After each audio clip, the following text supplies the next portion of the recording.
Jujur. Order banyak ni, order banyak ni, order banyak ni. Order banyak ni, order banyak ni. Order banyak ni, order banyak ni. Oh, sorry.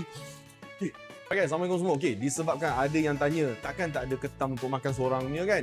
Okay, disebabkan sebelum ni kita tak masukkan set ketam seorang makan.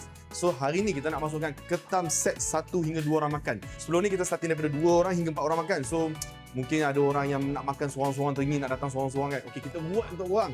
Yang korang minta kita tunaikan. Okay, ketam kita akan bagi besar-besar ini. Ketam besar ni. Uish, besar ni. Nampak sepik dia pun besar-besar.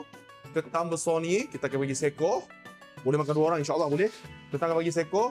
Lepas tu kita akan bagi nasi putih, unlimited refill, free flow.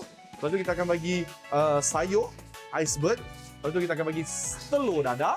Dan kita akan bagi mantau untuk orang. Okay, so harga dia berapa? RM68 je kan? RM68 sahaja. So siapa yang nak, boleh roja-roja. Harga ni takkan dapat dekat luar. Dalam KL ni takkan ada orang jual seekor ketam harga RM68. Set tau. Ada nasi, ada semua.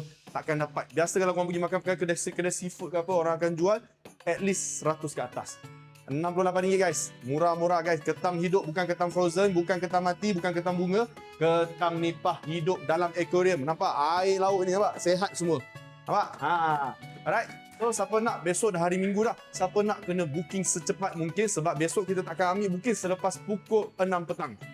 6 petang adalah last untuk korang booking. Sebelum pukul 6 kita boleh ambil order lagi. Selepas pukul 6 kita takkan ambil order dah. Sebab kita dah busy nak prepare untuk orang yang dah booking. Alright, nak walk in boleh. Siapa yang walk in kena get ready yang kita mungkin akan serve makanan lambat sikit sebab kita akan utamakan yang booking sahaja. Alright, itu sahaja. Assalamualaikum. Bye.